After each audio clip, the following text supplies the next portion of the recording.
treat it right. Later on in life, you're gonna regret it. So I guess now's the time to take care of it. All right, so this is Jessie. She's a Jersey dairy cow. That's the breed of dairy cow. Kind of like a breed of a dog.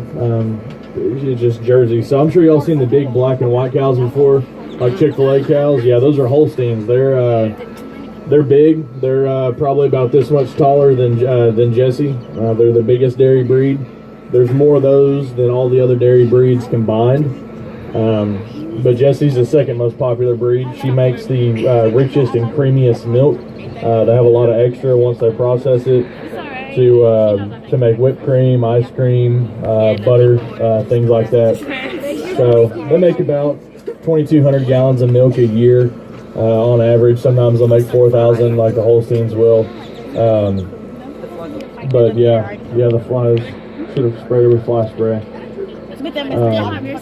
No, that's just a fly. Right there? No, it's just food. So, yeah, so they make about 5 to 8 gallons of milk a day. Dairy farmers will usually have anywhere from 500 to 10,000 cows. It's a big gap there, but some farms, like I said, can have up to 10,000. And those farmers have to milk the cows twice a day, every day, 365 days a year. So that's a hard job. They're constantly working, taking care of the cows, feeding them a bunch, cleaning up a lot of poop because they use the bathroom a lot because they eat a lot.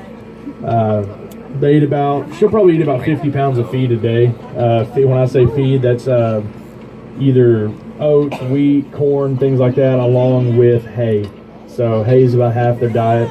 That's what we call roughages. It helps them digest their food because they don't have the same digestive system that humans do. They have 4 stomachs. They're ruminants. That's what we call them. So we've got the rumen, the reticulum, the omasum, and the abomasum as their 4 stomachs.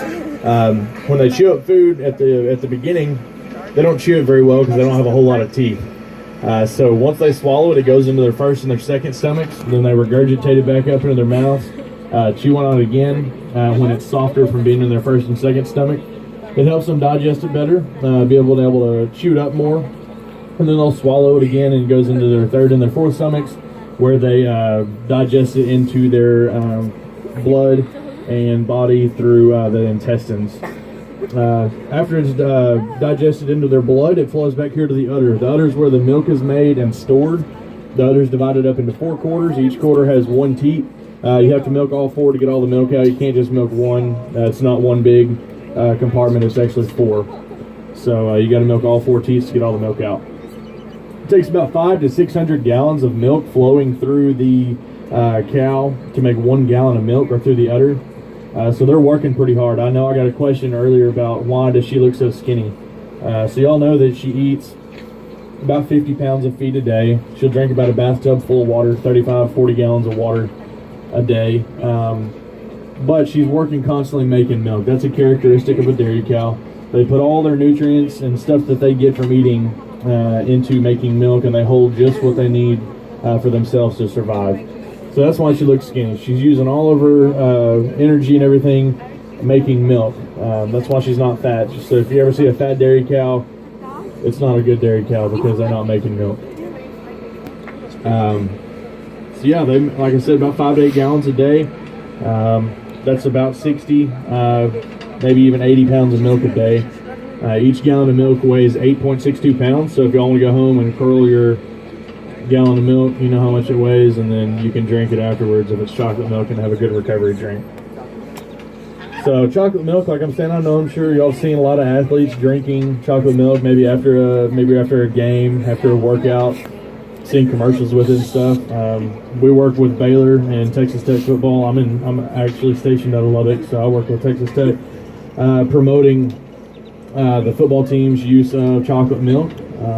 That's one of the best recovery drinks on the market, and we're trying to get that out there to let people know that they can drink that instead of some of the other high sugar drinks out there. So once the milk is taken from the cow on the dairy farm, it goes into what they call a milking tank or holding tank out of the milking parlor. It's chilled down to 35 degrees almost instantly. So when this milk comes out of the cow, it's about 101.5 degrees. It's their body temperature. They're a little bit hotter than ours. but since it's stored in her body, it's going to be her body temperature. It's real important to get it down as cold as possible, as fast as possible, because that gives it time for germs to grow if it's warm. So they want to chill it down. After it's chilled, the milk truck will come and pick it up from the farm, usually on a daily basis. If it's above 40 degrees or 36 degrees, they won't take it. Once it gets to the processing facility, if it's above 40 degrees, they won't take it. They also check it for antibiotics, foreign materials, anything that could be contaminating the milk. If there is, they won't accept it. And after that, they pasteurize it. So that's why y'all can drink milk. You can't drink raw milk from a cow. I mean, you can, but you risk getting sick. So any milk that y'all drink has been processed, and it's never been touched by a human hand. It all goes through these milking machines that I'm going to show y'all here in a little bit. It's more sanitary. It leaves room, doesn't leave any room for air or contamination. So, like I said, they pasteurize it. All that does is heat the milk up to 165 degrees for 15 seconds. That kills all the germs. I'm sure y'all have watched like Bear Grylls or like a survival show where they heat the water up that they get from a river and boil it, and it kills all the germs. That's essentially the same thing, except we're not boiling the milk. We're just heating it up to 165 degrees for 15 seconds. And that's actually warm enough to kill the germs. After that, they go through a process of homogenization. Homogenization is where they take the cream out of the milk, and then in a separator, and then they push it through a very small screen, like a filter, and it breaks up those cream particles that are in the milk, so y'all don't have to actually shake your milk when you get it home. Because used to, like in the 30s and 40s, they didn't homogenize milk, so when you got home, you'd have to shake your gallon of white milk before you poured it, because it would have the cream separated and it would just all come out at once. So they do that so you don't have to shake the milk anymore. And then when you hear about 1 or 2% milk or whole milk, all they do is add 1% of the cream that they took out back into it. 2% is 2, and the whole milk is 3.25 or 3.25% back into the milk. That's how you get whole milk. And skim milk, it doesn't have any cream in it, so that's why it tastes like water. Also, we like to cover the topic. People always ask about almond milk. I call it almond water because it's not milk. Milk only comes from a mammal, a female mammal. They don't actually, there's no milk in almond milk. They just use that name because they want y'all to think that you're drinking milk, and they want to steal the thunder. Same thing with soy milk. All it is just juice. They just squeeze them, and then this stuff comes out of it. It looks like, yeah, false advertising, fake news. All right. So the one thing that a cow must have to do before she makes milk is have a baby. Cows do not make milk unless they've had a baby. Same thing with any other mammals. Cats, dogs, humans, horses. They don't make milk unless they've had a baby, because that's what it's for. Technically, when it was put on this earth, it wasn't designed for us to take milk from a cow and drink it. It was for the babies. But over the years, we've developed and adapted and kind of known that milk is nutritious. It's a good source of protein and all those vitamins that I've talked about. So, and it's easy to get in large quantities. So that's why we drink milk from a cow. So it's pretty good for us. Anyway, so she has to have a baby before she makes milk, and then she needs to eat a lot of food and drink a lot of water in order to keep it going. And then the last thing is she has to be milked every day, or if she isn't milked every day, twice a day, every 12 hours. She'll end up we call it drying up. That's when they stop making milk.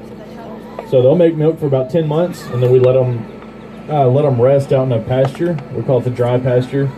They go out there, eat grass, kind of rejuvenate, and then when they're bred again, they'll be pregnant for about 9 months. So what we call their gestation period.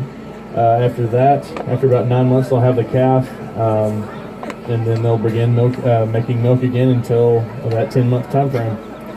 So, there's a few things that dairy farmers always do before they milk the cow, and we're going to do that in here a little bit. They use a thing called a teat dip, or I call it cow soap for the younger kids.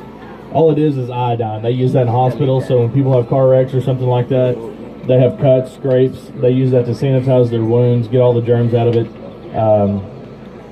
so that there's not any infection. It doesn't burn, it doesn't sting. That's why they use it. So it doesn't hurt the people in the hospitals. We would use it as soap, but it actually stains your hands yellow. So that's why her teats are yellow. If y'all can see it here in the front, that's why they have that color. And my fingers are probably yellow too from doing it. So we'll do that, turn the milking machine on. It works off of a vacuum pressure. So it attaches to the teats through these teat cups, holds on there with that vacuum pressure. It also pulls that milk through the milk line into the milk weigh jar up there. They used to use those on dairies to see how much milk that it was taken from a cow. But here in recent years, they have computers that measure that, and they also measure the cream content, and they also measure if the cow is starting to slow down, and it'll automatically take the milker off the cow. So the dairy farmer doesn't have to sit there and watch it, and when it starts slowing down, take it off. It just automatically does it. And there's actually even robotic milking stations now that the cows can walk into whenever they want to be milked. It's not whenever they get herded in there, they just walk into it freely. Robot uses lasers to measure and wash the cow's udder and teats. Then it'll attach the milking machine. The cow will stand there and it spits out enough feed for it each day. It'll also put its medicine in it if it needs any, which if that's the case, they won't be milking it because any cow that's getting medicine they won't have it on milk production. So anyways, a lot of it's automated nowadays. They also wear necklaces with RFID chips that'll scan them every time they go get milk, so the farmer knows if a cow's not getting milked, that means it's probably sick and they need to do something about it. But anyways, yeah, we'll go ahead and hook up this machine. I gotta turn my microphone off because I don't want feedback, so I'll keep turning it on and off. Can y'all take like 2 steps back, possibly? Cool. Yeah, y'all are good right there.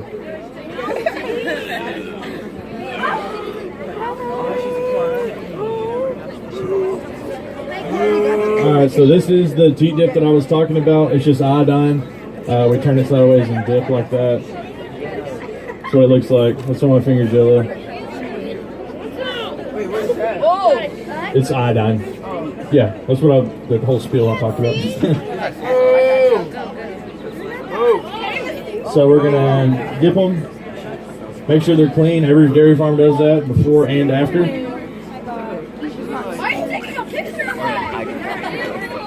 And then we're gonna wipe that off because I know y'all don't want that in y'all's milk.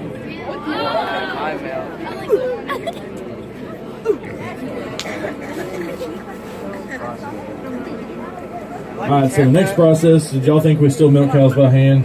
Yeah. They do, but they don't actually keep the milk. All that is to let the cow know she's about to be milked.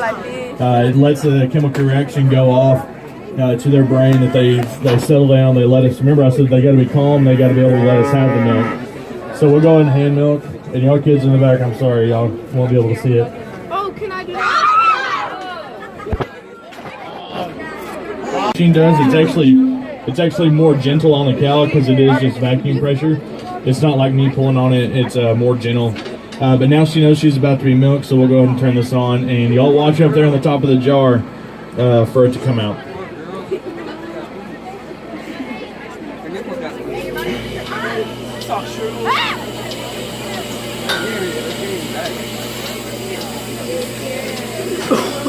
Has she been milked today?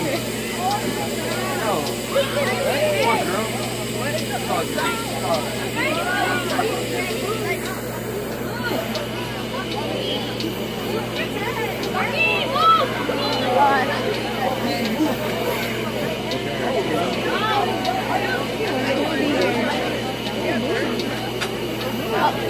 Where's that tea?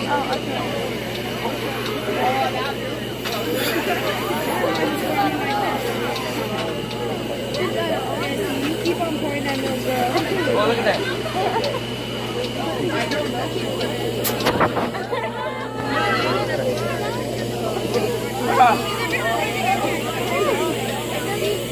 So it should be coming out up there at the top anytime now. That's what I see.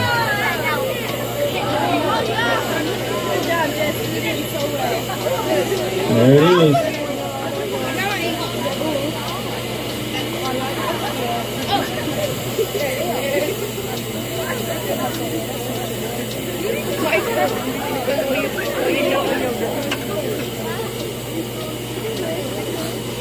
So she looks pretty calm. She doesn't look like she's having a tough time with it.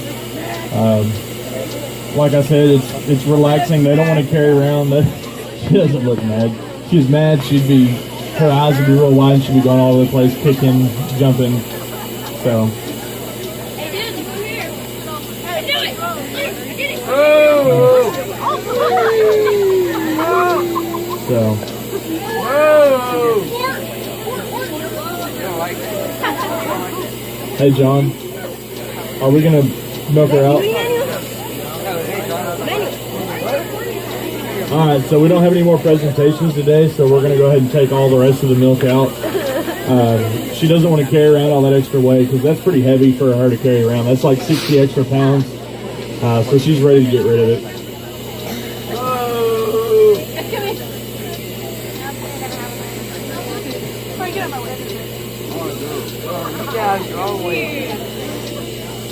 So cows actually age differently than humans.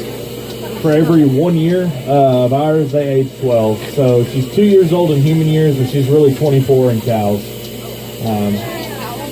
22 in human, 24 in a cow. Chocolate milk, they put chocolate in it. How long do they live? Typically about 8 to 10 years. Sometimes they've been up to 15, but about 8 to 10 is average. Cow years, 90. Yeah. Do what? Bulls do not make milk. So, is that what you're asking? Do what? I can't hear y'all. What about males and females? No, I told y'all that. I said only female cows make milk, so they have to have it. So, all right, let me reiterate this because I can feel like I got my job done. Female cows are the only animals, or the only cows that make milk. Bulls do not make milk. Steers do not make milk. Heifers do not make milk. Heifers are female cows that haven't had a baby. Steers are castrated bulls. Bulls are full male bulls. So, in order for a cow to make milk, she has to have a baby. Boys don't have babies. Girls have babies. Girls make milk. That's how it is. Cows do not make chocolate milk. If y'all learn those two things, and you learn that milk is good for you, I've done my job today.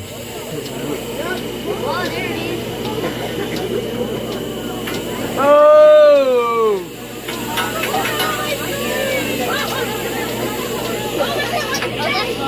More!